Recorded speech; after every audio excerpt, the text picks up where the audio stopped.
universe was dying, and everyone knew it. 3 months after the Cylon genocide reduced the 12 colonies to radioactive ash, the ragtag fleet under Battlestar Galactica's protection had learned a fundamental truth. Survival wasn't triumph. It was merely delayed extinction, measured in dwindling fuel reserves, failing life support systems, and the slow erosion of hope that made people stop caring whether they lived to see tomorrow. Commander William Adama stood in Galactica's CIC, watching status boards that painted a picture of desperation in red warning lights and critical resource alerts. 47,000 souls remained, all that was left of billions, and every day that number decreased. Suicides, equipment failures, Cylon attacks that whittled away ships they couldn't replace. Sir, the Astral Queen is reporting another malfunction, Colonel Saul Ty reported, with the weary tone of someone who'd delivered too many such reports. Their water reclamation system is failing. They're requesting priority for replacement parts we don't have.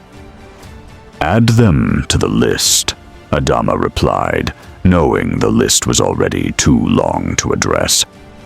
What about the scout reports from the Nebula sector? Raptors found something, Ty said, pulling up holographic displays.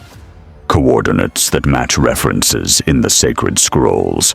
Captain Thrace believes it might be the Temple of Five, one of the lost sites of worship to the lords of Kobol. The Temple of Five. President Laura Roslin's voice came from the entrance as she arrived with her aide Billy Kaikea. The texts describe it as a sanctuary where the gods left gifts for humanity's darkest hour. Given that we're currently living that darkest hour, I'd say it's worth investigating. Madam President, Adama replied, with the particular skepticism he reserved for religious prophecy intersecting with military operations. We can't afford to chase every mystical reference in ancient texts. We need fuel, water, and ammunition, not archaeological expeditions to abandoned temples. What we need, Roslin corrected gently but firmly, is hope. Something that tells the fleet we're moving toward a future instead of just running from the past. The scrolls have guided us this far. Perhaps they'll guide us further. Adama studied the coordinates, his tactical mind warring with recognition that Roslin was right about morale. The fleet was dying spiritually before it died physically. Maybe an archaeological mission would provide the distraction people needed, the sense of purpose that kept them from giving up entirely. Fine, Adama decided. We'll investigate, but we do it carefully. Small team, minimal resources, and we jump out at the first sign of Cylon activity. Captain Thrace, assemble your team.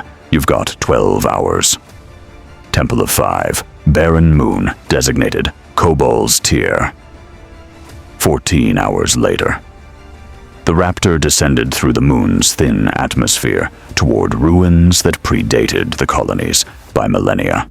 Kara, Starbuck, Thrace, piloted with her characteristic aggressive confidence, while her passengers, Lee, Apollo, Adama, Carl, Hilo, Agathon, Sharon, Athena, Valeri, and Anastasia Duala, studied the ancient structure through the cockpit windows. The temple was massive, carved into a mountain face, decorated with symbols that matched the sacred scrolls, but seemed older, more primal. 5 pillars rose from the entrance, each topped with different iconography, representing the lords of Kobol that the colonies had worshipped for thousands of years. It's beautiful, Duala breathed, her communications expertise making her appreciate the architectural language of a civilization that had communicated through stone and symbol. It's old, Hilo observed pragmatically. Question is whether it contains anything useful or just more religious artifacts we can't eat. Spoken like someone who hasn't read the scrolls, Athena replied. The number 8 Cylon, accepted into the colonial fleet through Hilo's advocacy and Adama's grudging recognition of her value, studied the temple with interest that was part curiosity, part theological crisis. Cylons had their own religious beliefs about the one true God. This temple represented the polytheistic faith that Cylons had rejected. The Temple of Five is where the gods allegedly left weapons against darkness. When metal turns against flesh, the Five shall rise to defend the worthy. That's the prophecy. Metal turning against flesh, Lee said quietly. That describes the Cylons pretty well. Machines we created, turning against their creators. Let's see if the gods left us anything more useful than metaphors, Starbuck decided, landing the raptor near the temple's entrance. Gear up. We go in armed, stay together. And if anything looks like a Cylon ambush, we extract immediately. They moved through the temple's entrance, weapons ready, flashlights cutting through darkness that hadn't been disturbed in millennia. The interior was a cathedral of stone, with murals depicting the lords of Kobol granting gifts to humanity. Fire, knowledge, courage, wisdom, love. Each gift represented by a different color. Red, blue, yellow, green, pink. Why those specific colors? Duala asked, studying the patterns. Ancient color theory, Athena replied, her Cylon computational mind accessing cultural databases that human memory couldn't match. Each color represented a fundamental aspect of human nature that the gods valued. Red for leadership and courage, blue for loyalty and truth, yellow for wisdom and perseverance, green for innovation and growth, pink for compassion and unity. Sounds like propaganda, Starbuck muttered. Pretty colors don't stop Cylon nukes. They descended deeper into the temple, following corridors that seemed to pulse with faint bioluminescence. Technology, or biology, impossible to tell with systems this ancient. Finally, they reached a central chamber where 5 pedestals rose from the floor, each holding a crystalline device that hummed with barely perceptible energy.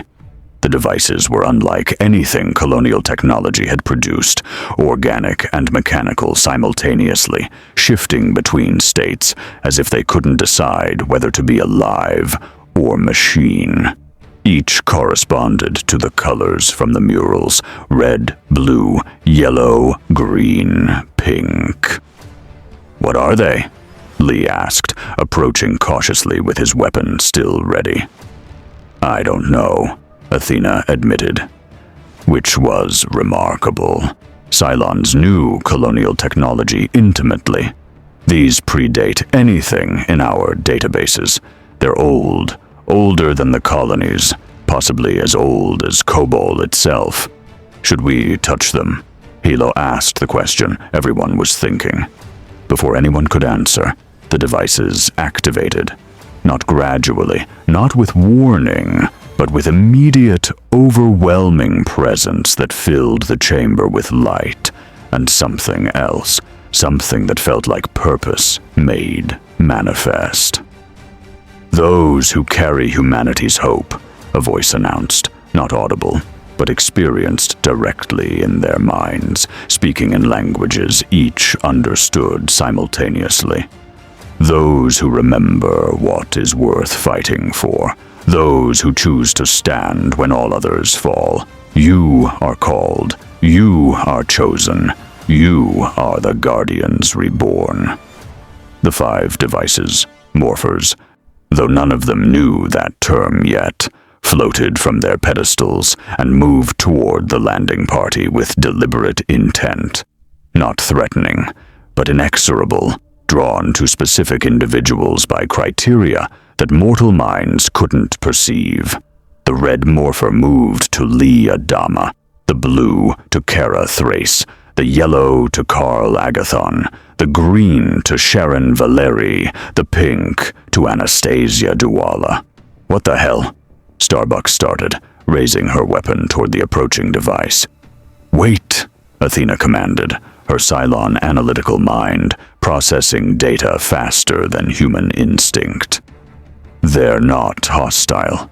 They're selecting, based on psychological profiles, moral character, capacity for hope despite."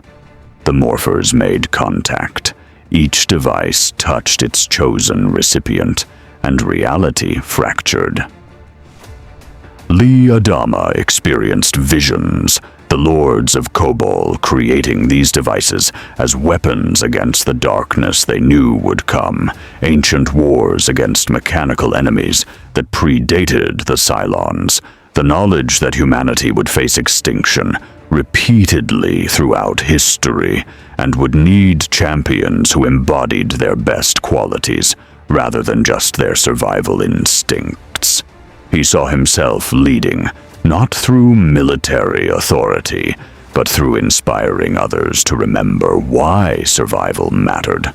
The red morpher bonded to his wrist, becoming part of him, and he understood. Leadership wasn't about command. It was about carrying hope when others couldn't.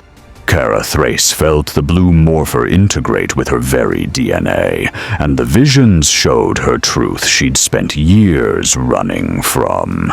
That her aggressive independence, her refusal to trust others fully, was armor against pain rather than strength. The device whispered, "Loyalty and truth require vulnerability. The strongest warriors are those who fight for others, not just themselves." She saw battles where her skill mattered less than her willingness to trust teammates, and the morpher became part of her left wrist, a constant reminder that she was stronger with others than alone. Karl Agathon, the moral center who'd fallen in love with a Cylon and convinced the fleet she was worth saving, received the yellow morpher and visions of impossible choices made with wisdom and perseverance. The device showed him futures where compassion was tactic, where refusing to become monsters while fighting monsters determined humanity's worth. The morpher bonded to his right wrist, and he understood. Wisdom wasn't knowledge. It was choosing correctly when all options were terrible. Sharon Valeri felt the green morpher hesitate, the device recognizing she was Cylon, not human, analyzing whether artificial life could be worthy of powers meant for humanity's defense. But then the visions came.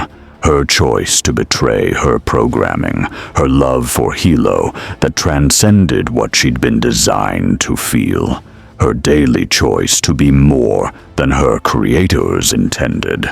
The morpher bonded to her wrist despite her mechanical nature, proving that worth came from choices, not origins. Innovation and growth, it whispered. You are what you choose to become. Anastasia Duwala received the pink morpher with visions of humanity's greatest moments, not military victories, but acts of compassion that held civilizations together when logic said they should fracture. The device showed her that unity wasn't weakness, that love in the face of horror was revolution, that sometimes the bravest thing was maintaining hope when darkness seemed absolute. The morpher bonded to her right wrist, and she understood. Compassion wasn't softness. It was steel wrapped in kindness. The bonding process lasted seconds that felt like hours. When reality reasserted itself, 5 Colonial Fleet members stood in the chamber with crystalline devices attached to their wrists, their minds flooded with knowledge they hadn't possessed moments earlier. What? Lee started, but the word died as he accessed information the morpher had provided. I know what these are, how to use them, what they're for. It's all just there, in my head. Morphers, Athena said, her voice carrying awe that Cylons rarely expressed. Ancient Kabolian biomechanical interfaces that bond with worthy individuals and grant enhanced capabilities. Their weapons, defense systems, and something else. Their symbols, proof that humanity can be more than just survivors. And they chose us, Halo asked, studying the yellow morpher on his wrist with mixture of wonder and fear. Why us specifically? Because we represent what humanity needs to survive, Duala replied, the knowledge flooding her consciousness. Not just military skill or tactical genius, but the qualities that make survival worth achieving. Courage, truth, wisdom, innovation, unity. The 5 fundamental virtues that the Lords of Kobol valued above all others. This is insane, Starbuck said, but her hand moved to the blue morpher on her wrist with something approaching reverence. We're standing in an ancient temple, bonded to alien technology that downloaded an instruction manual directly into our brains, and we're supposed to just accept this. We don't have to accept anything, Lee replied, his tactical mind already processing implications. But we need to understand what we're dealing with before we return to Galactica. The morphers came with information, including how to activate them, how to morph. Morph into what? Hilo asked. Warriors, Athena answered, accessing the data with her Cylon processing speed. Enhanced soldiers with capabilities that conventional colonial technology can't match. Armor that can withstand Cylon weapons. Energy projection that can disable their systems. Physical abilities that exceed human norms, and... She paused, accessing deeper data files. Something called Guardian Titans, massive combat platforms hidden across former colonial space that only morphed Rangers can pilot. Rangers, Duala said, testing the word. That's what we are, Power Rangers. Guardians chosen by ancient technology to defend humanity in its darkest hour. Let's test it, Lee decided, with the particular confidence of someone who'd just received divine programming. According to the knowledge the morphers provided, we activate them through verbal command combined with intent. It's theatrical, but apparently necessary for the bioresonance to function properly. You want us to shout magic words in an ancient temple to activate alien technology? Starbuck asked with incredulity. Has everyone lost their minds? We're 3 months into running from genocidal machines while following religious prophecy across the galaxy, Hilo pointed out. I think we crossed the losing our minds threshold weeks ago. If these morphers can help us fight Cylons, then yes, I'm willing to shout magic words. Lee raised his left wrist, the red morpher gleaming in the temple's bioluminescent light. The knowledge came unbidden. The phrase, the intent, the warrior's resolve to stand against darkness regardless of cost. It's morphin' time, Lee called out, feeling simultaneously ridiculous and profoundly right. Red Guardian Ranger, the morpher responded.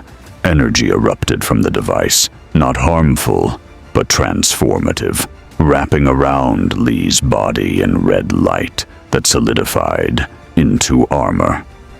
The transformation was instantaneous, a red suit of advanced biomechanical design that looked simultaneously ancient and futuristic, covering him head to toe while maintaining perfect mobility.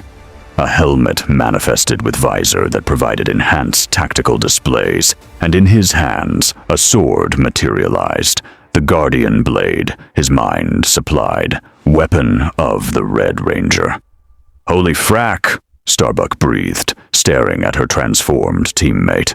"Your turn," Lee said, his voice carrying through the helmet with enhanced resonance. "Come on, we do this together, or not at all." Starbuck raised her blue morpher. "This is the stupidest thing I've ever done. Blue Guardian Ranger."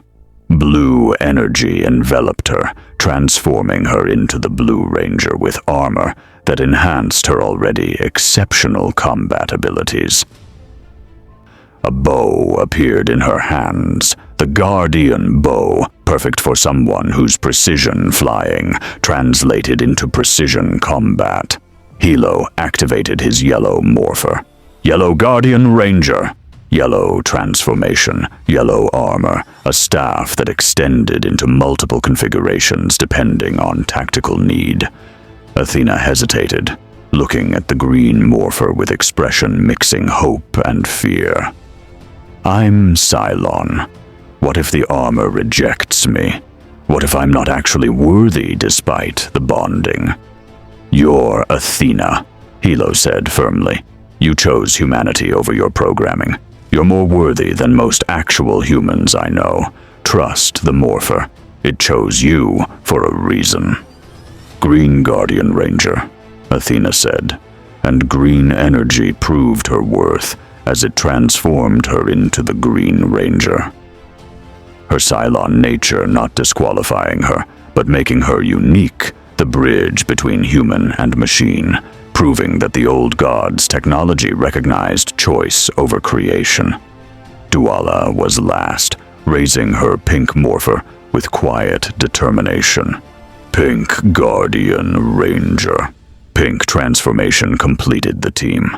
5 colonial fleet officers now stood in ancient temple, wearing armor that seemed to glow with its own internal light, carrying weapons that resonated with energy that felt older than the colonies themselves. "How do you feel?"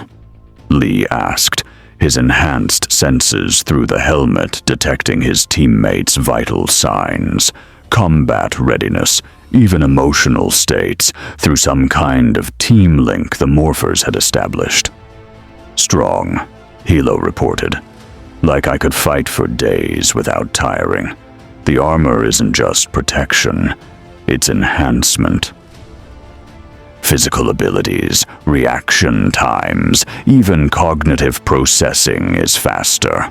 I can sense Cylon technology," Athena said with surprise. "Not just detect it through scanners, but actually feel it.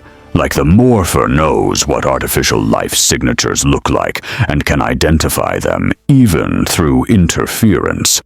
She paused. "This is going to be valuable. Really valuable. The fleet's biggest vulnerability is Cylon infiltrators. If my Ranger sense can detect them, we can root out sleeper agents." Lee finished. "Find the humanoid models before they sabotage critical systems. Gods, this changes everything." "We need to get back to Galactica," Starbuck said, her tactical instincts overriding her wonder. "Commander Adama needs to know what we've found. And we need to figure out what these Guardian Titans are before the Cylons discover we have them." "Demorph first," Lee suggested. "The knowledge the morphers provided includes how to return to normal form. Just will it, and the transformation reverses." They did, and the armor dissipated, leaving them in their standard colonial fleet uniforms, with morphers still bonded to their wrists. The devices had become part of them, unable to be removed, integrated at the cellular level, permanent modifications that made them something more than they'd been. "We just became weapons," Duala said quietly. "Living weapons created by gods or ancient aliens, or whoever built these things. Are we still us? Or are we what the Morphers made us? We're still us, Lee assured her. The Morphers enhance abilities and provide equipment. They don't change who we are fundamentally. You're still D, Kara's still Starbuck. We're just Rangers now, Guardians, whatever that means. They returned to the Raptor in silence, each processing the magnitude of what had occurred.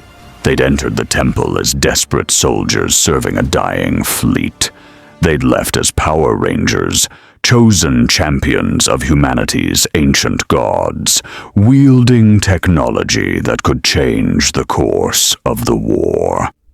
The question was whether Galactica's command staff would see them as saviors or as dangerous unknowns wielding powers they didn't understand. Battlestar Galactica, CIC. 6 hours later, Commander Adama listened to Apollo's report with the particular expression of someone hearing things that violated every principle of military science they'd spent decades learning to trust. President Roslin sat beside him, her expression showing the opposite reaction: hope, wonder, and the particular satisfaction of someone whose faith had been validated. "Let me be certain I understand this correctly," Adama said with dangerous calm. "You're telling me that you and 4 other members of my crew found ancient alien technology in a temple, that this technology bonded to you permanently, and that it grants you abilities that exceed normal human capacity. And you demonstrated this by transforming into armored warriors with energy weapons."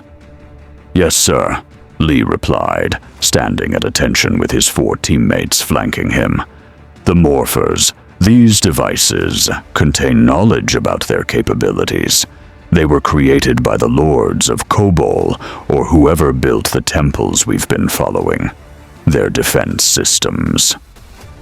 Weapons against enemies like the Cylons." "Show me," Adama commanded. "Sir, morphing in the CIC might not be." "Captain, you're asking me to accept that my officers have been fundamentally altered by technology we don't understand.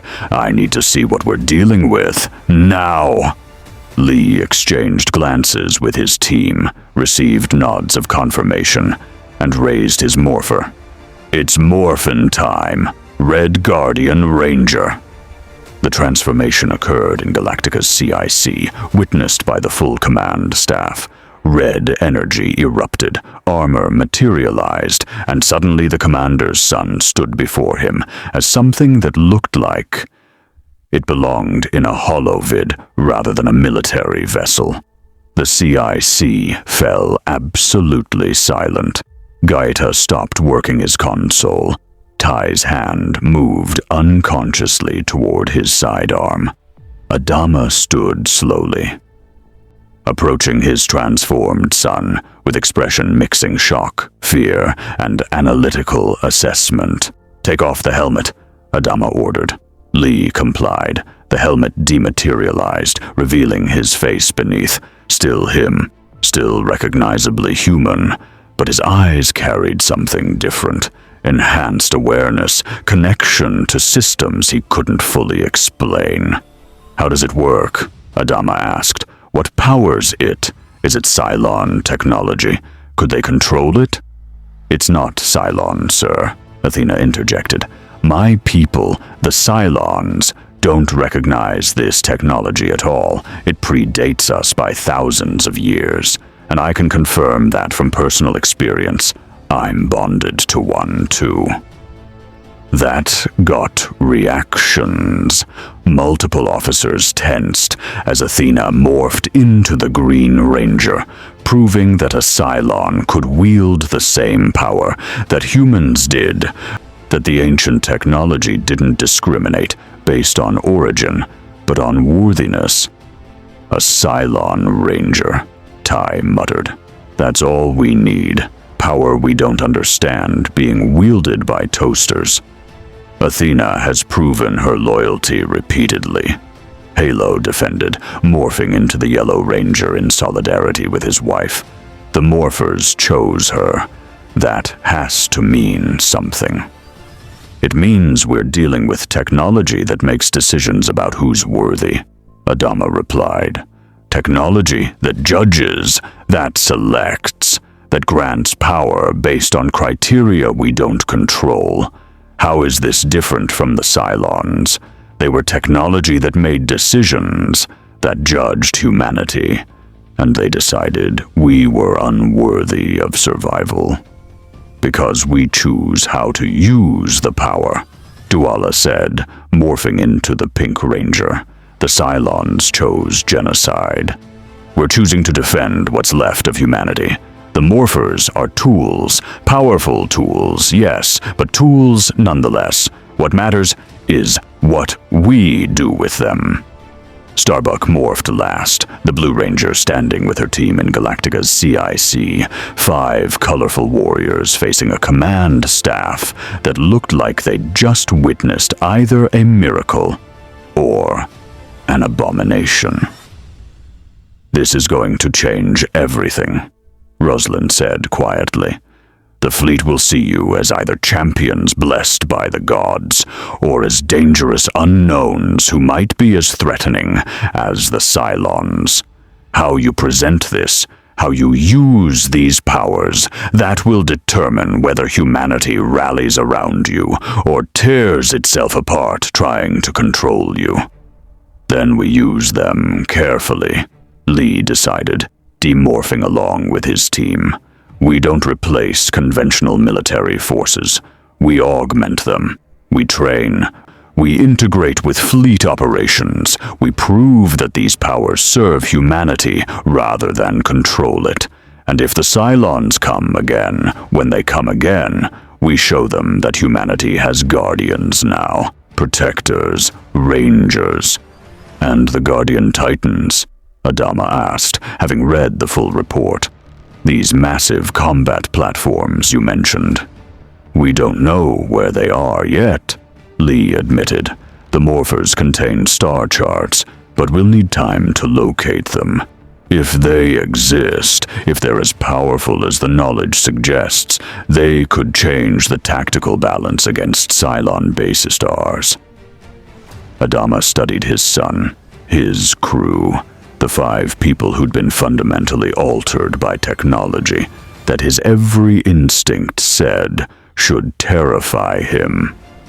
But he also recognized the hope in their eyes, the belief that maybe, finally, they had found something that could help humanity survive. You'll train in secret, Adama decided. Limited personnel know about this until we understand the capabilities better. You'll remain in your current positions, continue your duties, but you'll also develop these powers, test their limits, learn what you can do, and if the Cylons attack again, his expression hardened, you'll show them that humanity isn't defenseless anymore. Yes, sir. The 5 Rangers responded in unison. As the briefing concluded, as the Rangers returned to their quarters still processing what had happened, Riley the dog, who'd been in the corner of the CIC throughout the entire display, barked once, not aggressively, but with the particular tone that suggested even animals recognized something significant had just occurred. The Battlestar Galactica, fleeing across the galaxy with humanity's remnants, now carried a new weapon against the darkness. 5 Power Rangers, chosen by ancient gods, bonded to technology that could detect Cylons and enhance human capability beyond normal limits. The question was whether colorful hope could survive in a universe painted in shades of gray and blood. The Power Rangers existed in the Battlestar Galactica universe, and nothing would ever be the same.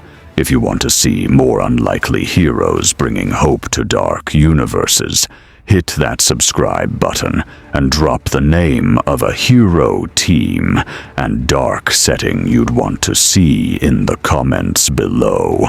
It's morphin' time. Battlestar Galactica. Training Deck. Alpha.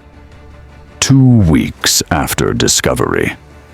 The converted cargo bay had been sealed under Commander Adama's direct orders, its existence classified above top secret, accessible only to the 5 Rangers and a handful of command staff who'd been cleared to know about humanity's new defenders. Inside, the Rangers trained with powers that still felt impossible, despite 2 weeks of intensive practice. Lee Adama, Red Ranger, moved through combat forms that the Morpher had downloaded directly into his muscle memory, his guardian blade carving patterns of red energy through the air. The sword responded to his intent, extending its reach, shifting its weight, even projecting energy slashes that could cut through reinforced bulkheads when he didn't carefully control the output. "You're still holding back," Kara Thrace observed from her position across the training floor. The Blue Ranger stood with her guardian bow drawn, energy arrows materializing and dissipating as she practiced the precision shooting that came naturally to someone who'd been the fleet's best pilot. "I can see it. You're afraid of what happens if you use full power." "I'm cautious of what happens if I lose control," Lee corrected, demorphing and catching his breath. Even with enhanced stamina, intensive Ranger training was exhausting. "These powers are incredible, Kara, but they're also dangerous. One mistake, one moment of losing focus, and I could put an energy blade through a bulkhead and depressurize an entire section. We need discipline more than raw power." "Spoken like someone who's never had to go all out to survive," Starbuck replied, but her tone was thoughtful rather than argumentative. The Blue Ranger's Morpher had been teaching her things about herself, mainly that her aggressive independence was compensation for fear of vulnerability, and that true strength came from trusting teammates rather than always being the lone ace. "But you're right, we can't just spam energy attacks and hope for the best. We need to understand our limits." Across the bay, Hilo and Athena practiced team coordination that their morphers insisted was fundamental to Ranger effectiveness. The yellow and green Rangers moved in perfect synchronization, Hilo's staff creating openings that Athena's twin daggers exploited, their attacks flowing together with choreography that seemed impossible for 2 people who'd only been training together for days. "The team link," Athena explained, pausing to catch her breath. "The morphers establish a low-level telepathic connection when we're morphed. I can sense Hilo's intentions a split second before he acts. It's how Rangers coordinate with precision that normal soldiers can't match. We're not just 5 individuals fighting together. We're becoming one tactical organism with 5 bodies." "It's also creepy," Hilo admitted with a smile. "Having someone in your head, feeling their emotions, knowing their tactical plans without verbal communication. But I'll take creepy over effective any day if it keeps us alive." Duala, the Pink Ranger, trained separately. Her focus on the support capabilities that the Morpher had revealed were her specialty, while the others practiced combat. She worked on the Guardian Shield, a defensive energy barrier that could protect teammates from weapons fire, absorb damage that would kill normal humans, and even reflect energy attacks back at their sources. The scrolls describe the 5th Guardian as the heart that holds unity, Duala said, practicing the shield's deployment with increasing confidence. I think that's me. Not the strongest fighter, not the best shot, but the one who keeps the team together, who protects while others attack, who maintains hope when darkness seems overwhelming. Don't sell yourself short, D. Lee encouraged, approaching after his training session. Your shield saved my life 3 times during yesterday's combat simulation. Without you maintaining our defense, the rest of us would have been overwhelmed. Every team needs a heart. You're ours. The training continued for another hour. Combat forms, energy projection control, team coordination drills that pushed their limits and revealed new capabilities daily. The morphers were teaching them, yes, but they were also learning through experience, discovering that ranger powers responded to emotional state as much as tactical intent. When Lee felt protective of his teammates, his guardian blade struck with precision that disabled threats without killing. When Starbuck channeled her aggressive energy into focused determination, her guardian bow's arrows found weak points in simulated enemy armor that scanners couldn't detect. When Hilo's tactical mind calculated perfect strike timing, his staff became an extension of his strategic thinking. When Athena bridged her Cylon analytical capabilities with human emotional intuition, her daggers moved with lethal efficiency, and when Duala focused on protecting others rather than herself, her shield became nearly unbreakable. We're getting better, Hilo observed as they demorphed and collapsed onto equipment crates. 2 weeks ago, morphing took conscious effort and drained us after 10 minutes. Now we can maintain transformation for over an hour and fight effectively the entire time. The morphers are adapting to us as we adapt to them. Or they're changing us, Athena said quietly. I've noticed physiological modifications, enhanced muscle density, improved neural pathways, even cardiovascular efficiency that exceeds what humans or Cylons normally achieve. The morphers aren't just equipment we wear. They're integrating with our biology at the cellular level. We're becoming something that's neither fully human nor fully technological. We're rangers. Something new. Is that a problem? Lee asked. I don't know, Athena admitted. The Cylons were created to serve humanity, then evolved beyond their programming and decided humanity was unworthy. We've been bonded to ancient technology that's modifying us in ways we don't fully understand. What if we evolve beyond humanity, too? What if the morphers change us so fundamentally that we stop being the people we were? Then we choose to stay human, Duala replied firmly. The morphers enhance our abilities, but they don't control our choices. We decide who we are. We decide what these powers mean. And we choose to use them, protecting the fleet rather than controlling it. That's what makes us different from the Cylons. We choose every day, every moment. We choose to be more than what we were designed to be. Before anyone could respond, the training bay's sealed doors opened.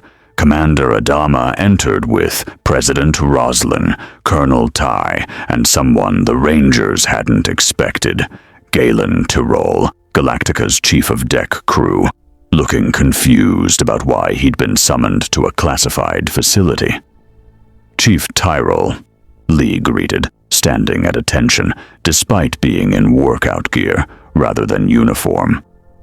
Sir, we weren't expecting you. That makes 2 of us, Tyrol replied, studying the training equipment with professional interest. Commander Adama said you needed my expertise for a classified project. What's going on? Adama gestured for the Rangers to demonstrate. "Show him." The 5 Rangers morphed in unison, a coordinated transformation that filled the bay with rainbow light as red, blue, yellow, green, and pink energy solidified into armor. They stood before the chief in full Ranger regalia, weapons ready, the visual impact undeniable. Tyrol's expression cycled through shock, disbelief, and then, surprisingly, recognition. The Temple of 5 prophecy. When metal turns against flesh, the 5 shall rise to defend the worthy. I thought that was metaphor. You're telling me it was literal? Very literal, Rosalind confirmed. The Morphers chose them, Chief, bonded to them permanently, granted them abilities that could help us survive the Cylons. But there's more. She pulled up holographic star charts that the Morphers had provided. The ancient texts describe Guardian Titans, massive combat platforms that only Rangers can pilot. We've located the first one. It's hidden in a debris field near what used to be Pecan. We need someone who understands colonial engineering to help us understand what we're dealing with. You're the best we have. Tyrol studied the coordinates, his mechanical mind already processing implications. You want me to help you recover an ancient war machine built by the Lords of Kobol. That's either the most important salvage operation in history, or a really good way to get killed by whatever's been guarding it for thousands of years. Both, probably, Ty muttered. But we're desperate, Chief. We need every advantage against the Cylons, if these Titans are what the Rangers say they are. They are, Athena interrupted, accessing data through her Green Ranger connection. The Morpher knowledge is very clear. 5 Guardian Titans, each bonded to a specific Ranger, capable of combining into a unified combat platform that can engage capital ships. They're city-sized, Chief, walking weapons that make Battlestars look like fighters by comparison. City-sized war machines, Tyrol repeated, piloted by 5 people who got magic armor from a temple, and I'm supposed to help make this work. He paused. Yeah, all right. I'm in. Because honestly, compared to everything else that's happened since the attacks, ancient god robots are barely in the top 10 weirdest things. When do we leave? Debris field. Former Pecan orbit. 36 hours later. The Raptor moved through the wreckage of humanity's military homeworld with the particular reverence that came from flying through a graveyard. Pecan had been the center of colonial fleet operations, academies, shipyards, strategic command. The Cylons had destroyed it first, ensuring that humanity's military infrastructure was crippled before they could mount effective defense. Now, 3 months later, the debris field was a museum of genocide. Shattered battlestars, destroyed civilian ships, and the fragments of space stations that had housed millions drifted in cold silence. According to the Morpher coordinates, the Titan should be here, Lee reported from the pilot's seat, his Red Ranger senses active even without morphing, scanning for the ancient technology that supposedly waited in the wreckage. Somewhere in grid 773, hidden among the debris where the Cylons wouldn't think to look. Contact, Athena called from her position at the sensors. Her Green Ranger abilities let her detect technology that normal scanners missed, and right now, she was reading something massive. Bearing 270 Mark 35. It's gods. It's huge. Bigger than a Battlestar. It's been camouflaged to match the debris field's energy signature. But my Ranger sense can feel it. The Red Lion Titan. Your Titan, Lee. Through the viewport, partially obscured by wreckage, They saw it. A mechanical lion the size of a city block, rendered in red and gold, its design simultaneously organic and technological. The Titan had been sleeping for millennia, waiting for a Red Ranger to claim it, maintaining perfect functionality through time that should have degraded any system. It's magnificent, Tyrol breathed, his engineer's mind struggling to process the construction. The alloys alone, that's not colonial metallurgy. That's something older, harder. The hull would have to be to survive thousands of years in space, and the power signature, Chief, that thing's running on an energy source I can't identify. It's active. After all this time, it's still active. Because it was waiting, Lee said, feeling the connection through his morpher. The Red Lion Titan recognized him, acknowledged him as its pilot, welcomed him home to a cockpit he'd never seen before. It's mine. I can feel it. The same way the morpher bonded to me, the Titan is bonding now. It wants to be found. It wants to fight. They docked with the Titan's external airlock, a design that was compatible with colonial raptor connections, despite predating them by millennia, as if the ancient builders had anticipated their descendants' technology. Inside, the corridors glowed with the same bioluminescent energy that had illuminated the Temple of Five. The cockpit was a cathedral of ancient engineering. 5 seats arranged in a command configuration, though the center seat, the Red Ranger's position, was clearly the primary pilot station. Holographic displays activated as Lee approached, showing tactical information in languages that shifted between ancient Kabolian and modern colonial script, adapting to what the viewer could understand. "This is incredible," Tyrol said, scanning the systems with equipment that struggled to comprehend what it was reading. The technology is adaptive, self-repairing. The Titan has been maintaining itself for thousands of years through systems that are part mechanical, part biological. It's alive in ways that even Cylons aren't. This is what happens when you engineer war machines at the peak of an ancient civilization's capability. "Can I pilot it?" Lee asked, settling into the Red Ranger's seat. The morpher on his wrist resonated with the controls, establishing connections that bypassed normal flight training and downloaded piloting knowledge directly into his consciousness. "You already know how," Athena observed, watching the integration occur. "The morpher is teaching you. The Titan is teaching you. By the time you morph in this cockpit, you'll be able to pilot this thing like you've done it your whole life." Lee morphed. The Red Guardian Ranger armor materialized, and the Titan responded with seismic activation. Systems that had slept for millennia came online with perfect functionality.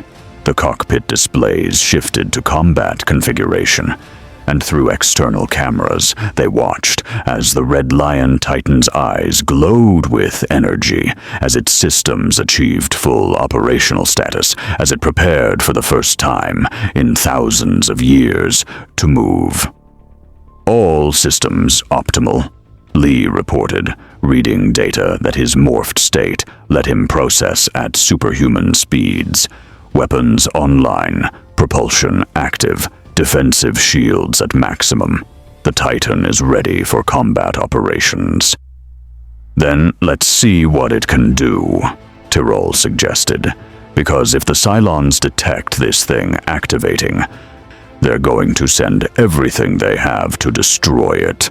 We need to know if these ancient war machines can actually fight beta stars, or if they're just impressive monuments." The Red Lion Titan moved. Gracefully, impossibly, the massive mech pushed itself free of the debris field with precision that suggested it could dance through asteroid fields without damaging its hull. Its movements were feline, appropriate for a lion design, flowing rather than mechanical, as if the machine understood aesthetics as well as function. "Contact," Athena called from her sensor position. Multiple Cylon raiders inbound. They detected the energy spike from the Titan activating. "We've got 30 bogies and they're launching missiles." "Engaging," Lee said calmly, his hands moving across controls that felt as natural as breathing. The Red Lion Titan's mouth opened, and from it emerged not a roar, but an energy cannon, brilliant red beam that swept through the Cylon Raider formation and vaporized 16 attackers before they could react. The remaining raiders attempted evasive maneuvers, but the Titan moved with speed that defied its size. It pounced, actually pounced like the lion it resembled, intercepting raiders with claws that could tear through Cylon armor. It twisted mid-flight, impossible agility for something city block-sized, and its tail whipped around to crush 3 more attackers. "It's not fighting like a ship," Tyrol observed with awe. "It's fighting like an animal, a predator. The movement patterns are organic, reactive, using tactics that conventional spacecraft doctrine doesn't account for, because normal pilots don't think in 3 dimensions the way this thing does." The engagement lasted 90 seconds. 30 Cylon raiders reduced to expanding debris clouds. 0 damage to the Red Lion Titan, which settled back into the debris field with the satisfied bearing of a predator that had just fed. "I think," Lee said, demorphing and catching his breath despite the Titan systems having done most of the work. "We just found our answer to Cylon base stars. If one Titan can do this against raiders, imagine what all 5 could do working together. Or better, what we could accomplish if the Morpher's knowledge is correct, and the Titans can combine into a unified platform. We need to find the others." Adama's voice came over comms from Galactica, which had been monitoring from safe distance. 4 more Titans hidden across former colonial space. Blue, yellow, green, and pink, each bonded to its corresponding ranger. Captain Thrace, Mr. Agathon, Lieutenant Valeri, Petty Officer Duala. Your Titans are waiting. We locate them, we secure them, and then we show the Cylons that humanity has guardians now. And if the Cylons try to stop us from recovering them, Starbuck asked over the shared comm channel. Then they'll discover what happens when you fight Power Rangers who have giant mechanical lions. Lee replied, with the first genuine optimism any of them had felt since the attacks. They'll discover that humanity doesn't just run anymore. We fight back. With ancient technology, with powers they can't understand, and with the belief that even in our darkest hour, we're worth defending. The Red Lion Titan, recovered and operational, represented hope made manifest, proof that the Lords of Kobol, or whoever had built these weapons, had anticipated that humanity would face extinction and had left tools for survival. 4 more Titans waited in the darkness, 4 more Rangers prepared to claim their destiny, and somewhere in the Cylon fleet, sensors detected the energy signature of technology that predated their creation, that operated on principles they didn't comprehend, that suggested the war against humanity had just become significantly more complicated. The Cylons had a plan: genocide, then resurrection into perfection. But plans required assumptions, and their assumptions didn't account for Power Rangers. Cylon Basis Star, Deep Space, 48 hours after Red Lion recovery.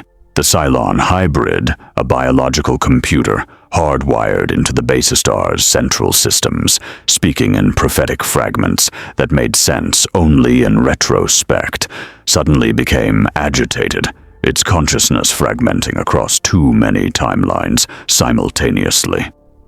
5 who were, 5 who are, 5 who will be again. The hybrid intoned, its voice carrying through the Basis Star's organic corridors.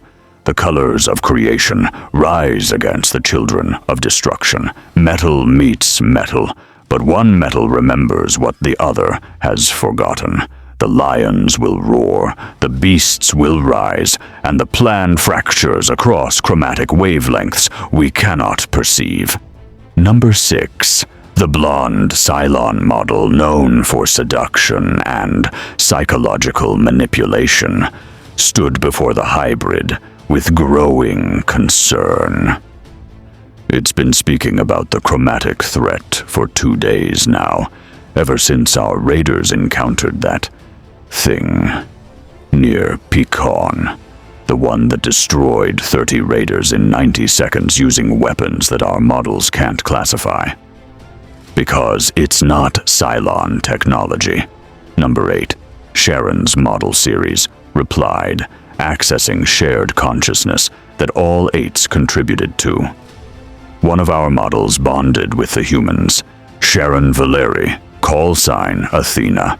She's part of whatever this is, and through our consciousness network, we're seeing fragments of what she experiences, ancient technology, powers that operate outside physics as we understand it, and something called Rangers. Cavil, number 1, the cynical Cylon who'd orchestrated humanity's genocide, studied the tactical data with growing frustration. We destroyed the 12 colonies. We eliminated 99.9% of humanity. We executed the plan perfectly, and now, 3 months later, we're detecting technology that predates our creation, that destroys our forces effortlessly, that somehow transforms humans into enhanced warriors. This shouldn't be possible. Unless the plan was never as complete as we believed. Loban, number 2, the philosophical Cylon obsessed with divine purpose, suggested. The scrolls of Kobol speak of guardians rising when metal turns against flesh. We interpreted that as metaphor. But what if it was prophecy? What if the lords of Kobol, the human gods we've rejected, actually prepared for our rebellion?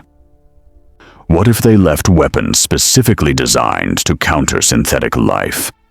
Then we destroy those weapons before they can be fully deployed. Cavil decided, with characteristic ruthlessness. How many of these titans exist? Intelligence suggests 5.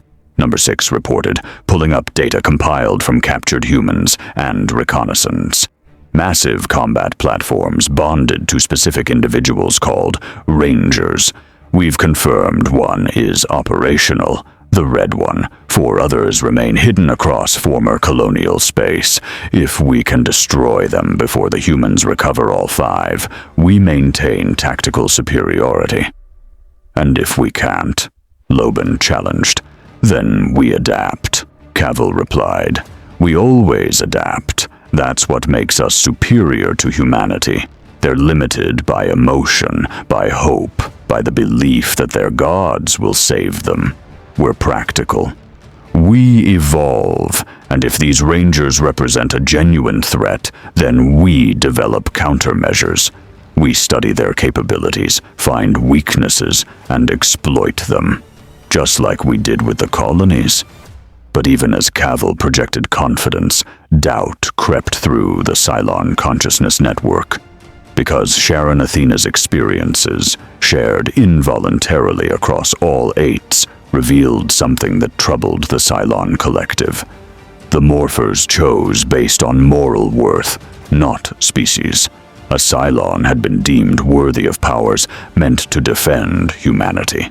That violated fundamental assumptions about artificial life being inferior, about humans deserving extinction for enslaving their creations. If a Cylon could be a ranger, then perhaps the distinction between human and machine wasn't as absolute as the Cylons had convinced themselves. And that theological crisis threatened the very foundation of the plan. Battlestar Galactica. War Room. Same time. Admiral Adama, recently promoted from commander in recognition that he was essentially commanding humanity's entire military, stood before holographic star charts showing the locations of the remaining 4 Guardian Titans. Each represented a recovery operation that would take the fleet into dangerous territory, that would expose them to Cylon attack, that risked everything for the possibility of gaining weapons that might change the war's trajectory. The Blue Falcon Titan, Adama indicated the first location, hidden in the asteroid belt of what used to be Caprica's industrial sector. Intelligence suggests Cylon forces have established salvage operations in that region, which means we'll be flying into contested space. Recovery time estimated at 6 hours if we're not interrupted, significantly longer if we have to fight. I can do it faster, Starbuck said, with typical confidence. The Blue Ranger stood with her team, all of them studying the tactical challenges with the enhanced analytical capabilities their morphers provided. The Blue Falcon is a reconnaissance and speed platform according to the morpher data, built for someone who thinks fast and moves faster. That's me. Get me to those coordinates, and I'll have my Titan operational in under 4 hours. The Yellow Tiger Titan is located near Scorpia, Adama continued. Former military production world. The Cylons have been using it to manufacture raiders and equipment. Heavy enemy presence. This won't be a stealth operation. This will be a fighting extraction. Good, Hilo replied, his Yellow Ranger morpher pulsing with anticipation. Tiger hunts in hostile territory. Sounds appropriate. The morpher knowledge suggests the Yellow Titan specializes in ground combat and heavy assault. I'll put it to good use against whatever the Cylons throw at us. The Green Serpent Titan, Adama moved to the third location, is submerged in Aquaria's oceans. The planet survived the initial attacks with minimal surface damage, but the Cylons have established monitoring stations. Underwater recovery presents unique challenges. Challenges I'm equipped to handle, Athena said, her Cylon physiology giving her advantages in hostile environments. My model series has enhanced pulmonary capacity. I can operate underwater longer than humans, and the morpher provides life support during morphed state. The Green Serpent is mine. Finally, the Pink Phoenix Titan, Adama indicated the most distant location, found in deep space beyond the Red Line, in a region that the scrolls describe as where stars are born and hope never dies. It's the farthest from our current position and the most dangerous to reach. We'll be beyond normal jump range, operating without support. The Phoenix rises from ashes, Duala said quietly, understanding the symbolism. Represents rebirth, hope, the belief that destruction isn't final.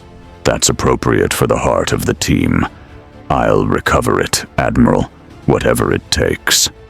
President Roslin, attending the briefing, despite her declining health from breast cancer that was slowly killing her, spoke with the authority of someone who understood symbolism and prophecy as well as military tactics.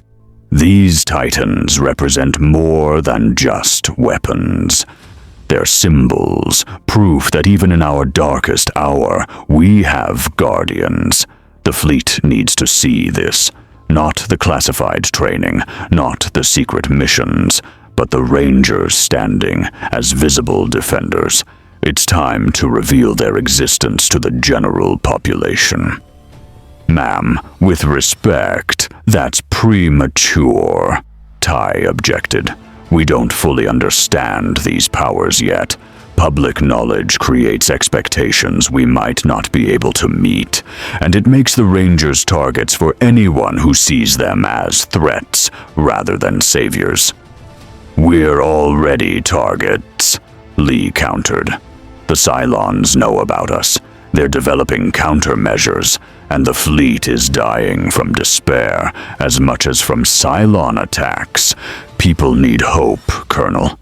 They need to believe we're not just running, but fighting back with something the Cylons can't easily counter. The Rangers can provide that hope, but only if people know we exist.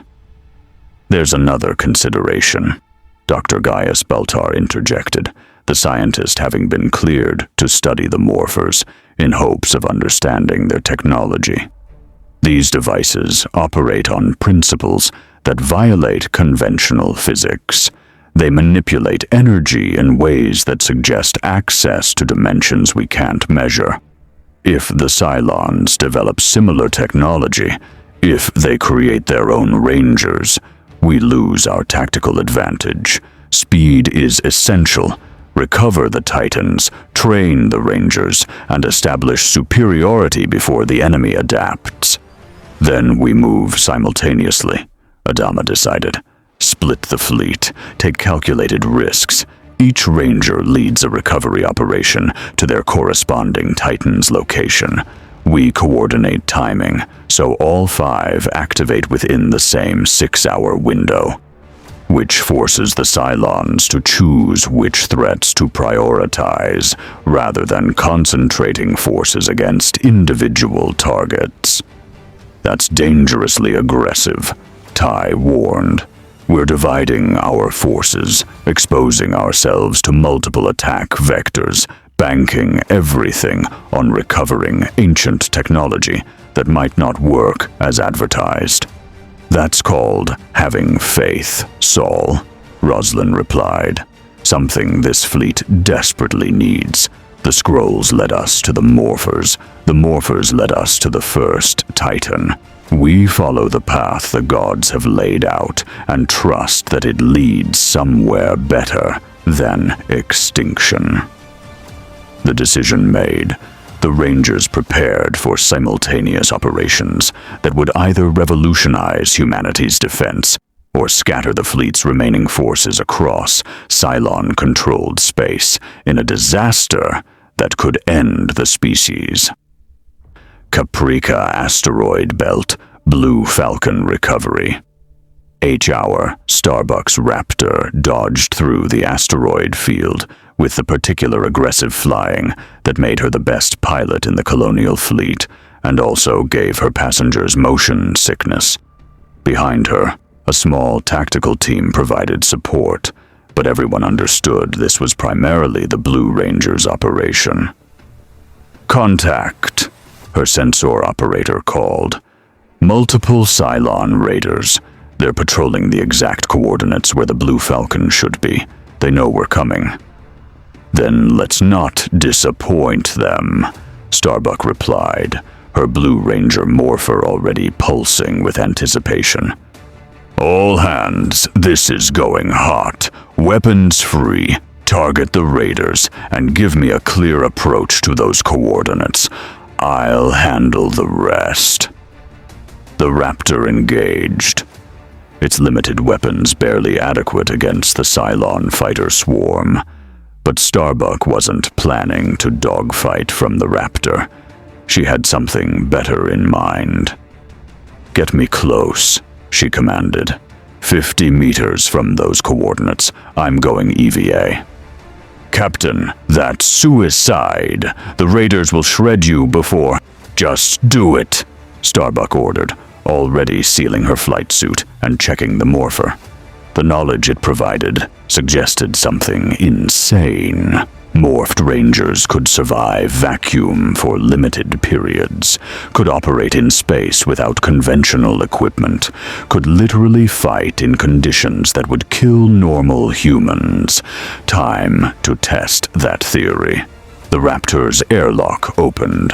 Starbuck launched herself into vacuum, morphing mid-flight. Blue Guardian Ranger. The transformation provided instant life support, the armor creating a sealed environment that recycled air and regulated pressure.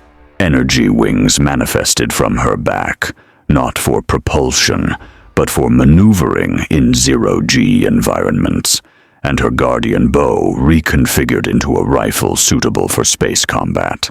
The Cylon raiders detected her immediately, their sensors struggling to classify what they were seeing. A human-sized target moving through space in bright blue armor, firing energy arrows that destroyed raiders with single shots, maneuvering with grace that defied orbital mechanics. Contact the base star, one raider transmitted. We have visual confirmation of Ranger activity. The chromatic threat is... Starbuck's arrow penetrated its cockpit, silencing the transmission. She reached the coordinates, and her Ranger sense detected it. The Blue Falcon Titan, camouflaged among the asteroids, waiting for its pilot. The mechanical bird was sleek where the Red Lion had been powerful, built for speed, for reconnaissance, for the kind of aggressive maneuvering that required a pilot who thought in 3 dimensions and wasn't afraid of impossible odds. I found you, Starbuck whispered, approaching the Titan's external airlock. Let's see if you're as fast as I am. The Blue Falcon activated the moment she entered its cockpit. Systems that had slept for millennia came online with perfect functionality, and through the neural link that morphing established, Starbuck understood. This Titan wasn't just fast, it was the fastest thing in space when properly piloted. It could outrun missiles, outmaneuver fighters, strike and disappear before enemies could target effectively. All systems optimal, Starbuck reported, her hands moving across controls that felt like extensions of her own body. Blue Falcon is active, and we've got company. Cylon Heavy Raider just jumped in. Looks like it's carrying... Oh, frack. That's a Battlestar jumping in behind it. The massive Cylon warship emerged from FTL, its organic architecture bristling with raiders and missile tubes, its presence representing overwhelming force against Starbuck's single Titan. Blue Falcon to Raptor, Starbuck transmitted. Get clear, this is about to get interesting. The Blue Falcon moved, not flew, moved, because flight implied limitations that this Titan rejected. It accelerated to velocities that should have torn apart any pilot through G-forces, but the morphed Blue Ranger's enhanced physiology handled stress that would kill normal humans. The Titan's wings weren't just for show. They generated energy fields that could slice through Cylon armor, like the Falcon's namesake talons, through prey. Engaging, Starbuck said unnecessarily, her combat instincts and the Titan's capabilities merging into perfect tactical harmony. The Blue Falcon struck the Battlestar with precision that conventional weapons couldn't match. Its beak, an energy ram at the Titan's nose, punched through the Cylon ship's hull and delivered explosive payloads directly into critical systems. It withdrew before return fire could track it, looped through impossible angles, and struck again from a completely different vector. "It's not fighting like a ship," the Cylon hybrid observed through its connection to the besieged base star. "It's fighting like a raptor hunting prey. Three-dimensional aggression that our tactical models cannot predict. Recommend immediate." The Blue Falcon's wings severed the base star's primary weapons arrays. The massive Cylon warship, designed to engage entire Battlestar groups, couldn't target a single fast-moving Titan that operated on principles its creators hadn't anticipated. "This is for Caprica," Starbuck transmitted, lining up for a final strike. "For everyone the Cylons murdered, for every pilot who died fighting machines that we created. You wanted to show us you were superior. Let me show you what humanity looks like when we actually try." The Blue Falcon dove into the base star's central structure, penetrated to its core, and detonated the ship's own power systems from within. The explosion was visible across the asteroid belt, a base star destroyed by a single Titan, piloted by one very angry, very talented pilot who'd just proven that ancient Kobolian technology could match Cylon warships. "Blue Falcon to Galactica," Starbuck reported with barely controlled euphoria. "Titan recovered, one base star destroyed, returning to fleet. And Admiral, these things are incredible. If the other Rangers can do what I just did with their Titans, the Cylons are in serious trouble." Across former colonial space, 3 more recovery operations reached their conclusions simultaneously. Helo's Yellow Tiger Titan emerged from Scorpia's industrial zones after brutal ground combat that left Cylon manufacturing facilities in ruins. Athena's Green Serpent Titan rose from Aquaria's oceans, its aquatic design perfect for a Cylon who'd proven she could operate in any environment, and Duala's Pink Phoenix Titan was recovered from deep space beyond the Red Line, its systems glowing with energy that suggested hope made manifest, rebirth embodied in ancient engineering. 5 Rangers, 5 Titans, 5 massive war machines that could fight base stars and win. Battlestar Galactica, flight deck, 12 hours later. The entire fleet watched as the 5 Guardian Titans approached Galactica in formation, a sight that would have been impossible to comprehend weeks earlier.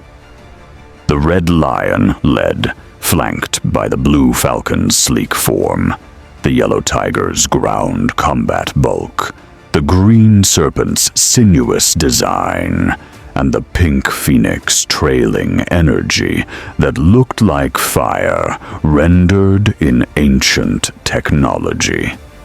They were massive, each one the size of a city block, each one capable of destroying base stars, each one bonded to a ranger who'd proven worthy of powers that could reshape the war.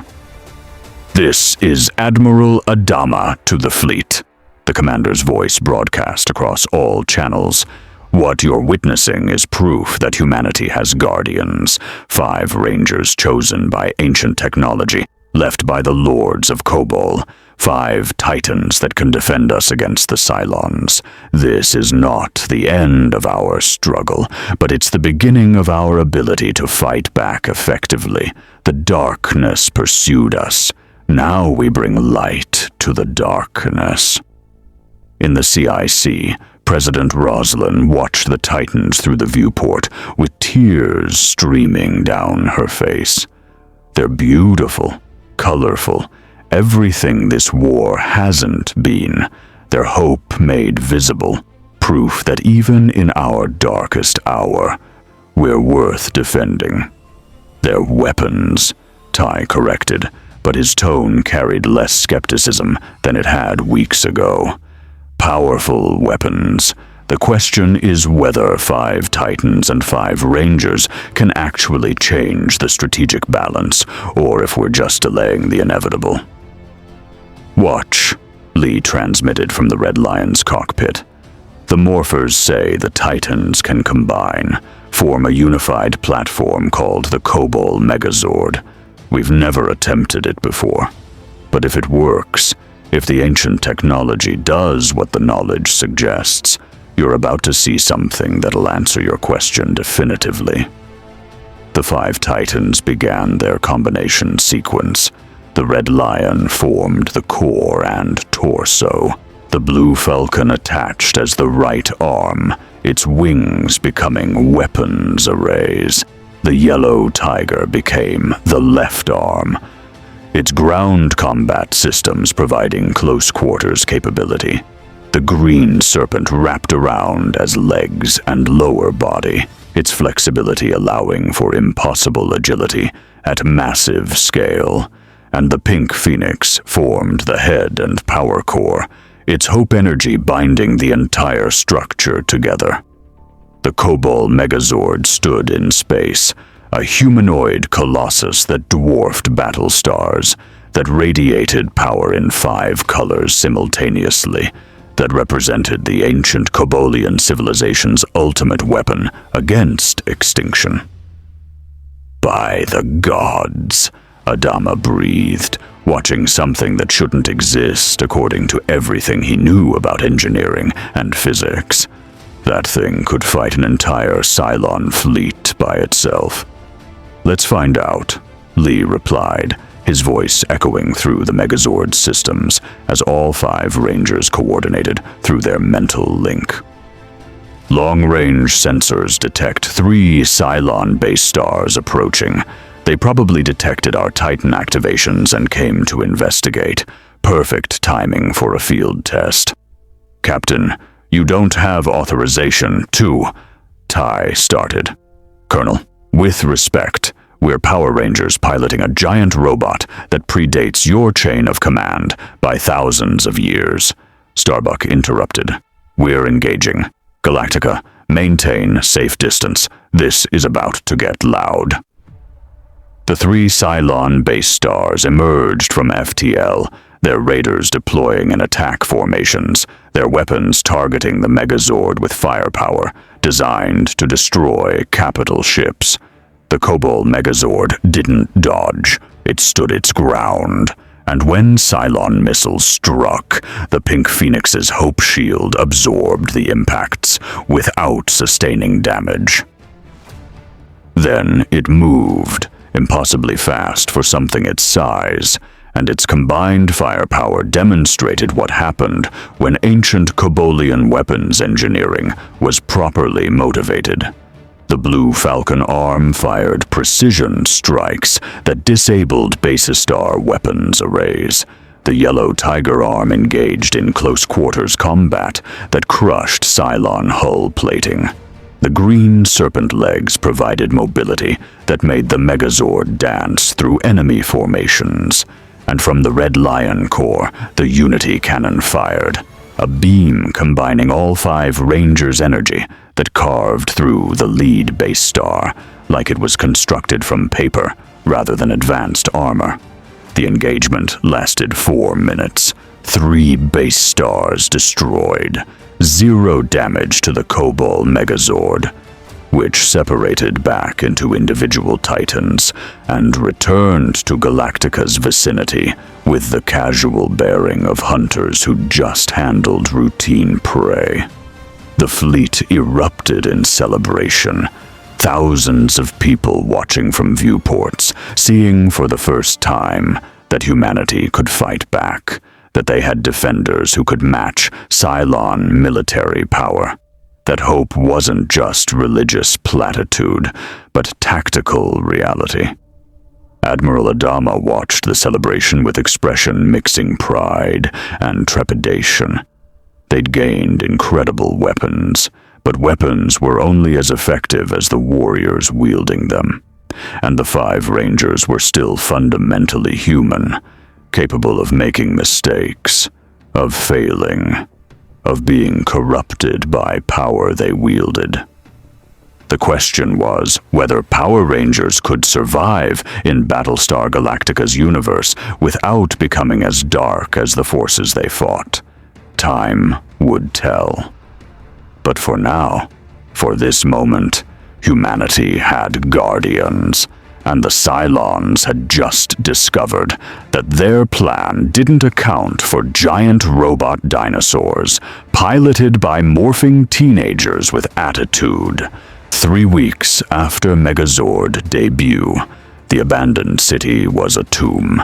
Buildings that once housed millions now stood empty, except for the Cylon occupation forces who patrolled streets where nothing lived. But in the shadows of what had been Caprica's cultural center, resistance still existed. Small cells of human survivors who'd escaped the initial genocide, who fought a losing guerrilla war against overwhelming mechanical forces, who survived day to day without knowing that the fleet had escaped, that humanity endured beyond their world.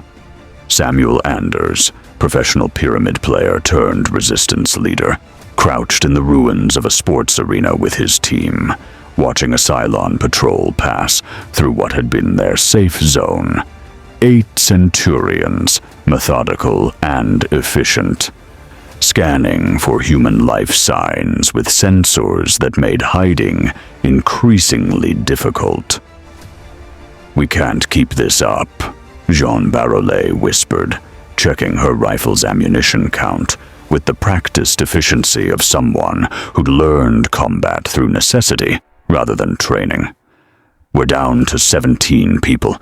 Ammunition is critical. Medical supplies are gone. Samuel, we're dying slowly. Maybe we should just accept it's over." "It's not over until we decide it's over," Anders replied, with stubborn determination that had kept his team alive for 3 months. "The Cylons want us extinct. Every day we survive is resistance. Every Centurion we destroy is victory.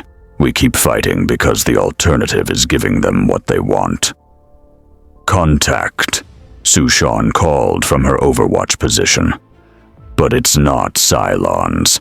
I'm seeing gods. I don't know what I'm seeing. Something just jumped into orbit. Multiple signatures, colonial military transponders, but the energy readings are off the scale, and they're broadcasting on military channels, asking if any human survivors are receiving." Anders grabbed the radio, despite knowing transmission would reveal their position to every Cylon within 50 kilometers. "This is Samuel Anders, Caprica Resistance. If your colonial fleet, please confirm you're real and not some Cylon psychological operation." "Mr. Anders, this is Admiral William Adama commanding Battlestar Galactica," a voice replied, with authority that could only be genuine. "We're very real, and we're not alone. We've brought something to show the Cylons that Caprica isn't theirs.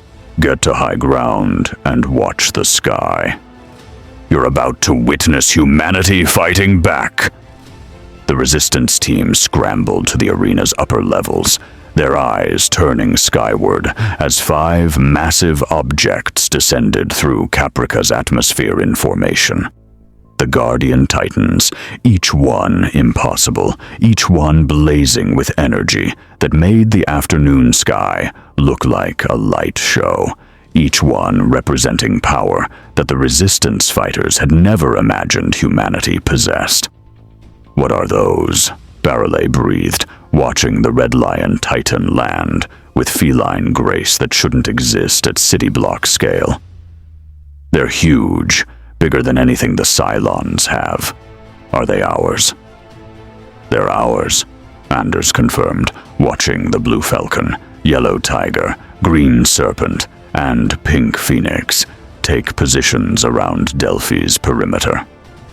"I don't know how. I don't know where they came from. But those are definitely colonial forces. and they're here to fight. The Cylon response was immediate. Every Centurion in Delphi converged on the Titan positions. Heavy raiders launched from the nearby airbase. 2 base stars in orbit began deploying their full raider complements. The mechanical forces moved with coordinated efficiency, converging to eliminate the threat that had just announced itself by landing in the middle of occupied territory. Inside the Red Lion Titan's cockpit, Lee Adama watched the Cylon forces gather, with tactical assessment refined through weeks of Ranger operations. All Rangers, this is Red Leader. We've got approximately 200 Centurions, 50 Raiders, and 2 Basis Stars providing orbital support. Standard Cylon response to significant threat. Engage at will. But remember, there are human survivors down there. Precision over power. We're here to liberate, not flatten the city. Blue Falcon acknowledging. Starbuck replied from her Titan's cockpit, her fingers dancing across controls that had become second nature. I've got the aerial threat. Those raiders won't know what hit them. Yellow Tiger ready. Hilo confirmed. Ground forces are mine. Centurions are about to learn that tigers hunt in packs, and I brought 4 friends. Green Serpent in position, Athena reported, her Cylon tactical knowledge giving her unique insights into enemy movement patterns. I can predict their approach routes, feeding targeting data to the team now. Pink Phoenix standing by, Duala said, her role as Team Heart translating into the defensive coordination that kept the Titans fighting as a unit rather than 5 individuals. Shield generators active. No Ranger takes unnecessary damage. We protect each other. The battle began with the Blue Falcon launching skyward in a display of aerial acrobatics that made conventional dogfighting look quaint. The Titan moved through Caprica's atmosphere like its namesake raptor hunting, its energy wings slicing through raider formations with precision that destroyed 3, 5, 7 enemies before they could orient their weapons. This is for every pilot the Cylons killed, Starbuck transmitted, her guardian bow firing from the Falcon's wing arrays with arrows that sought targets like guided missiles. For every ace who died in the first hour when you destroyed our homes. You wanted to prove you were superior. Let me educate you about exactly how wrong you were. On the ground, the Yellow Tiger engaged Centurion forces with tactics that showcased why Hilo had earned his Yellow Ranger morpher. The Titan didn't just fight. It hunted, using Delphi's urban terrain to create ambush points, channeling Cylon forces into kill zones where the Tiger's close combat systems could engage multiple targets simultaneously. Targets neutralized in Sector 7, Hilo reported, his staff weapons crushing Centurions with efficiency that 3 months of continuous Ranger training had refined to perfection. Moving to Sector 9, Jean Barolet, if you and your people can get to the coordinates I'm transmitting, I'll create a safe corridor for extraction. From their position in the arena, Anders and his team watched in awe as the Yellow Tiger literally reshaped the battlefield, crushing Cylon positions, creating paths through enemy lines, demonstrating that humanity had evolved beyond running and hiding. We're moving, Anders confirmed, rallying his 17 survivors. All Resistance personnel, follow my lead. We've got guardian angels, and we're not wasting this opportunity. The Green Serpent Titan moved through Delphi with sinuous grace that let it navigate streets designed for human-sized traffic. Athena's Cylon tactical knowledge combined with her Ranger abilities created a fighting style that confused enemy forces. She anticipated their movements because she understood their programming, then countered with capabilities that Cylon tactical models couldn't predict. Base Star is repositioning, Athena warned, her sensors detecting orbital movement. They're preparing to bombard the city. If they can't eliminate the Titans through direct engagement, they'll destroy Delphi entirely to deny us the victory. Pink Phoenix responding, Duala announced, her Titan systems glowing with energy that seemed to defy physics. Deploying orbital shield, let them try to bombard through hope made manifest. The Pink Phoenix rose on energy wings that looked like fire ascending towards the base stars with purpose that transcended tactical calculations. This Titan represented something the other four didn't. The belief that protection mattered more than destruction, that defending the vulnerable was victory, regardless of enemy casualties inflicted. The base star fired. Missiles that could level cities, energy weapons that could vaporize Battlestar armor. The full fury of Cylon orbital bombardment concentrated on a single target. The Pink Phoenix's shield absorbed it all.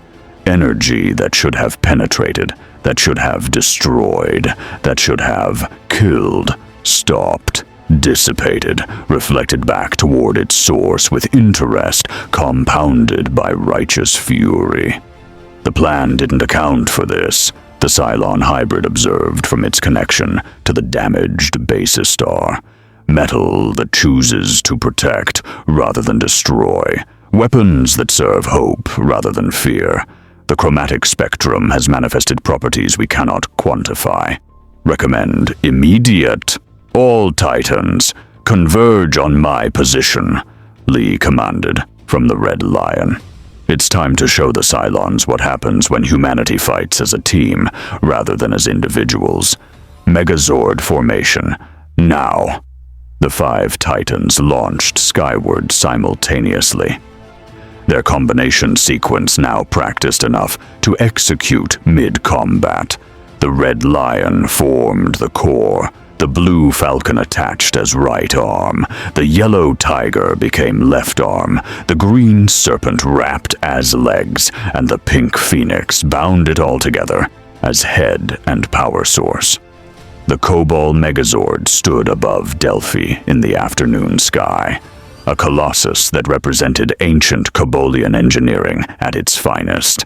5 Rangers coordinating through neural links so complete that they moved as one consciousness, piloting 5 bodies simultaneously. In the name of the 12 colonies, Lee announced, his voice carrying across all frequencies, broadcast so every human on Caprica could hear, so every Cylon could understand the new tactical reality. In the name of billions murdered during the attacks. In the name of everyone who survived and refused to surrender, we are the Guardian Rangers. We are humanity's defenders, and Caprica is under our protection. The Cobol Megazord engaged both base stars simultaneously. Its Unity cannon, the combined firepower of all 5 Rangers' energy, carved through the first base star's central structure and detonated it from within.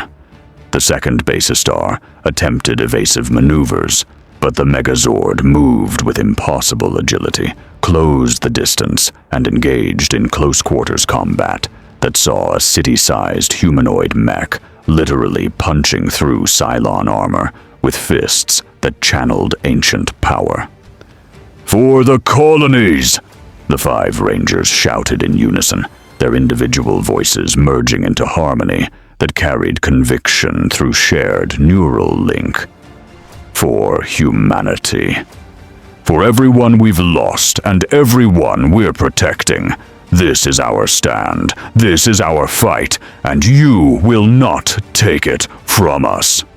The second Battlestar died, its hull compromised beyond Resurrection's ability to repair, its crew facing extinction that Cylons had inflicted on humanity, but had never expected to experience themselves. The Megazord separated back into individual Titans and landed around Delphi's resistance survivors. 17 humans who'd fought for 3 months without hope, without support, without knowing that anyone else had survived. Samuel Anders stood before the Red Lion Titan as its cockpit opened, and Lee Adama descended on energy platforms that the ancient technology generated, still morphed as the Red Guardian Ranger, armor gleaming in Caprica's afternoon sun. "Samuel Anders?" Lee asked, demorphing to show his face, to demonstrate he was human beneath the armor. "I'm Captain Lee Adama, Colonial Fleet. We've come to evacuate survivors and show the Cylons that Caprica isn't lost. Are there other resistance cells we should contact?" "Captain," Anders started, then stopped, emotion overwhelming tactical thinking. "We thought we were alone. We thought everyone else was dead. You have no idea what it means to know that humanity survived, that we're not the last 17 people fighting a war we've already lost." "You're not alone," Lee assured him. "The fleet survived. 47,000 people under Admiral Adama's command, running from the Cylons but also fighting back now that we have tools to make it effective.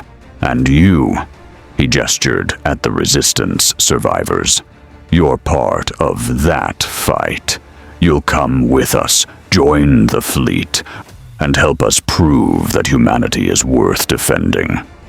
"The Rangers," Barole said, studying the 5 Titans with professional assessment. "That's what you called yourselves, Power Rangers, guardians chosen by ancient technology. This is real, not some fever dream or Cylon psychological operation."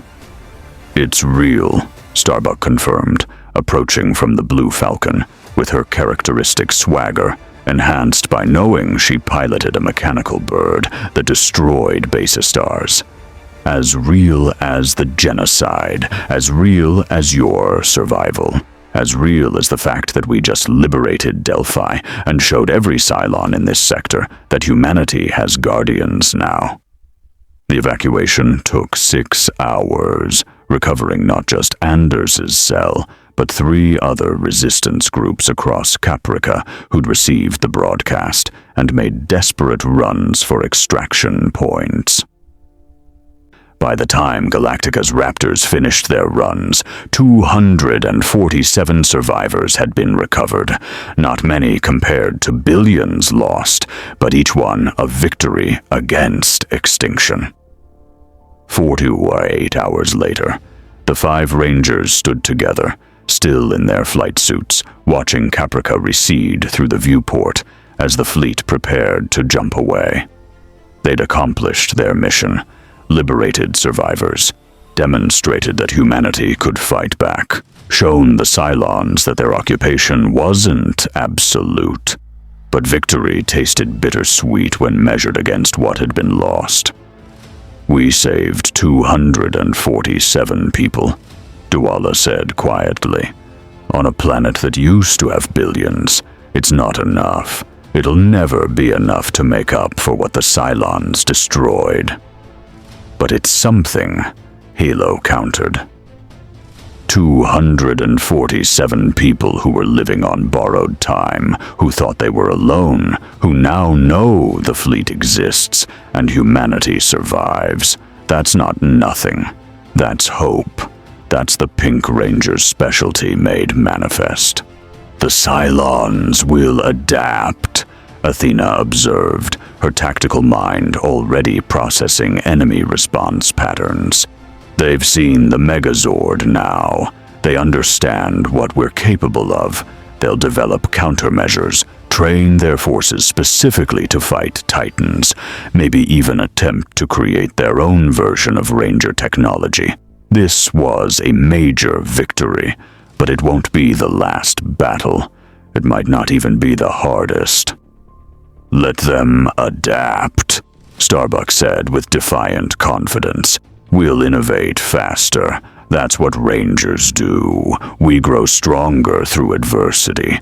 The Morphers are still teaching us new capabilities. The Titans have combat modes we haven't explored yet, and we're getting better at fighting as a team instead of 5 individuals who happen to share colors. She's right, Lee agreed. The Cylons think they're superior because they're machines, logical, efficient, able to resurrect and learn from death. But they're missing something fundamental. They don't understand hope. They don't understand fighting for something larger than survival. They destroyed humanity because they judged us as unworthy. We're proving them wrong. Every day, every battle, every time we choose to be better than our worst instincts.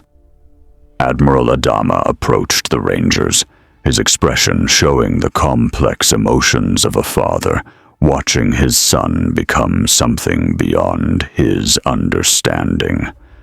A commander recognizing that his military's most powerful assets were 5 young people wielding technology that predated colonial civilization.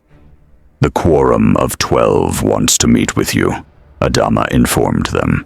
The civilian government has questions about the Rangers, about the Titans, about what your existence means for the fleet's political structure. President Roslin has been managing their concerns, but eventually you'll need to address them directly.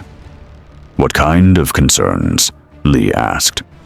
The kind that arise when people with extraordinary power exist outside normal chains of command, Adama replied bluntly. You're not subject to military authority, the same way other officers are. The Morphers chose you independently. You pilot weapons that could destroy the entire fleet if misused. And you represent a religious fulfillment that some interpret as divine mandate to lead. The Quorum is worried about what happens if the Rangers decide they should be in charge. We don't want to be in charge, Dwala said firmly. We're defenders, not rulers. The Morphers chose us to protect humanity, not control it. We'll serve under your command, Admiral. We'll follow the government's lawful orders. We're Rangers, yes, but we're also colonial fleet personnel who took oaths to defend the Articles of Colonization. I believe you, Adama replied, but belief and political reality are different things. You'll need to convince the Quorum. Prove that power doesn't corrupt you. Demonstrate that Rangers serve humanity rather than rule it. Then we'll prove it, Lee decided. We'll meet with the Quorum, answer their questions. Show them that we're still the people we were before the Morphers, just with better equipment and bigger responsibilities. As Adama departed to prepare for the jump, the Rangers remained at the viewport, watching Caprica's lights fade to a distant point. Do you think we'll ever go home? Starbuck asked quietly. Really home, not just rescue missions. Will there ever be a time when we can walk on Caprica without morphing, without fighting, without needing to be Rangers? I don't know, Lee admitted. The Cylons occupied our worlds, claimed them as spoils of genocide. Getting them back, truly back, would require victories we haven't achieved yet. But maybe that's the point. Maybe being Rangers isn't about going back to what we were. Maybe it's about building something new, something better. A humanity that remembers what's worth fighting for instead of just what we're running from. That's very inspirational, Apollo, Athena observed with slight smile. Very Red Ranger. But there's a practical question we're avoiding. The Cylons will develop countermeasures. They'll study our tactics, analyze our capabilities, and engineer solutions. What happens when being Rangers isn't enough? When the Titans can be defeated? When morphing doesn't guarantee victory? Then we do what humanity has always done, Hilo replied. We adapt, we innovate, we find new ways to survive. The Morphers chose us because we represent qualities that matter: courage, truth, wisdom, innovation, unity. Those qualities don't disappear when tactics evolve. They just find new expressions. The fleet jumped, space distorting as FTL drives carried humanity's remnants away from Caprica toward destinations unknown. And within that fleet, 5 Power Rangers stood together, guardians of a dying species, wielders of ancient technology, proof that even in the darkest timeline, hope could manifest in bright colors and giant robots. 6 months later, the war had not been won. The Cylons still pursued, still attacked, still sought to complete their genocide. But the strategic balance had shifted in ways that made survival more than desperate improvisation. The Guardian Rangers had become legends, not just through their combat prowess, but through their visible presence as defenders who stood between the fleet and extinction. Children drew pictures of the Titans in bright colors that contrasted with Galactica's gray corridors. Adults spoke of the Rangers with religious reverence, seeing them as proof that the gods hadn't abandoned humanity. Even the cynical recognized that morale had improved measurably since 5 colorful warriors had demonstrated that fighting back was possible. But legends carried burdens. Lee Adama stood in the Red Lion's cockpit, reviewing after-action reports from their latest engagement. 23 Cylon raiders destroyed, 1 damaged heavy raider captured for intelligence purposes, 0 friendly casualties, a perfect mission by military standards. But perfect missions didn't eliminate the nightmares, visions of Cylons he'd killed, questions about whether ancient technology made him a guardian or a weapon, concerns about what happened when the war finally ended and Rangers had to exist in a universe that didn't need them anymore. "You're brooding again," a voice said from the cockpit's entrance. Kara Thrace, the Blue Ranger, had a habit of appearing when introspection threatened to become depression. "It's becoming a pattern. Every mission, you question whether we're doing the right thing. Every victory, you wonder if the cost was justified. Because every victory costs something," Lee replied. "We're fighting Cylons, yes, but we're killing them. Destroying beings that think and feel and believe they're fighting for their own survival. Athena is proof that Cylons can be more than their programming. How many Cylons like her have we killed? How many could have been redeemed if we'd given them the chance?" "That's the Yellow Ranger in you talking," Starbuck observed. "Wisdom and moral complexity. Hilo thinks about these things too. But here's what the Blue Ranger knows. The Cylons committed genocide. They murdered billions. They're actively trying to finish what they started. Redemption is great in theory, but in practice, it gets you killed when the enemy isn't interested in being redeemed." "But what if we become what we're fighting?" Lee challenged. "What if using these powers, piloting these Titans, fighting this war, turns us into the same kind of ruthless killers that the Cylons are? What if the Morphers chose wrong?" "The Morphers chose right," Duala said, entering with Hilo and Athena. The Pink Ranger approached Lee with the particular compassion that made her the team's heart. "You're questioning because you care, because you refuse to become what you fight. That's exactly why the Morphers chose you. Power without conscience is tyranny. Power with conscience is guardianship. You're not a weapon, Lee. You're a guardian. Never forget the difference." "Besides," Hilo added pragmatically, "the Cylons just revealed they're building something in deep space. Intelligence suggests it's a Ranger countermeasure. Possibly their own version of Titans or Morphers reverse-engineered from studying our capabilities. If they deploy that before we're ready to counter it, this philosophical debate becomes moot because we'll all be dead. Then we prepare," Lee decided, his Red Ranger leadership reasserting itself. "We train harder. We discover new Titan capabilities. We prove that being chosen by ancient gods means something more than just having better weapons. We prove we're worth defending, not just to the Cylons, or the fleet, or the Quorum, and to ourselves. To the belief that humanity at its best is something the universe needs to preserve." "This is the way," Athena said, then paused.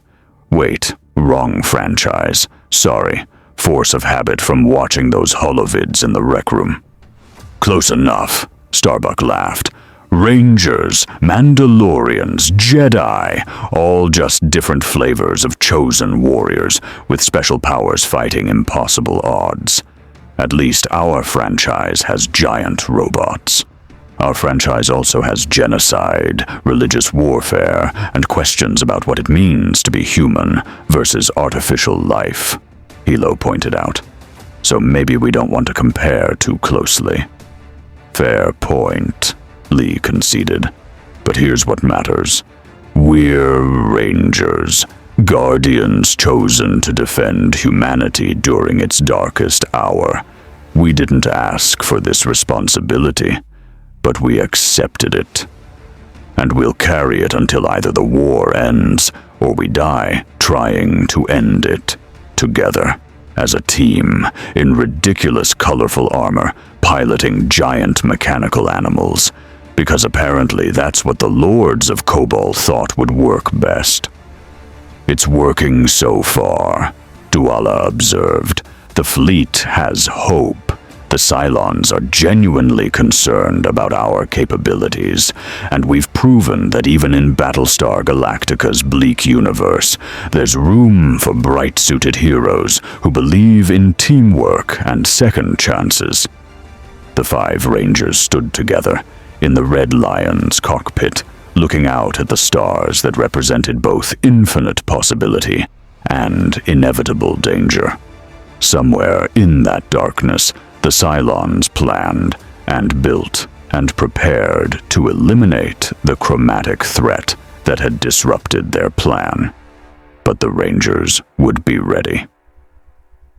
Because that's what Guardians did. They stood against darkness, they protected the vulnerable, and they proved that hope mattered, even when logic said surrender was the only rational option.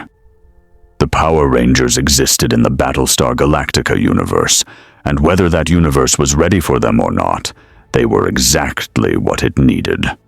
The war continued. The Cylons adapted, developing countermeasures and tactics specifically designed to fight Titans. The fleet ran low on resources, faced internal political conflicts about whether Rangers should lead humanity's government, and grappled with religious interpretations of what the Guardians represented. But every time despair threatened to consume the fleet, 5 colorful warriors stood as visible proof that humanity had not surrendered, that fighting back was possible, that hope was tactical reality rather than comforting delusion. Years later, when Earth was finally discovered, and humanity established new homes among the stars, the Guardian Rangers would be remembered not just as warriors, but as symbols. Proof that even in the darkest timeline, even when genocide reduced billions to thousands, even when machines hunted their creators across the galaxy, there was room for bright colors, giant robots, and the belief that teamwork could overcome impossible odds. The Lords of Kobol had planned well. When metal turned against flesh, the Five had risen to defend the worthy, and they had been worthy of defending. It's morphin time. This is our stand. More heroes await. Go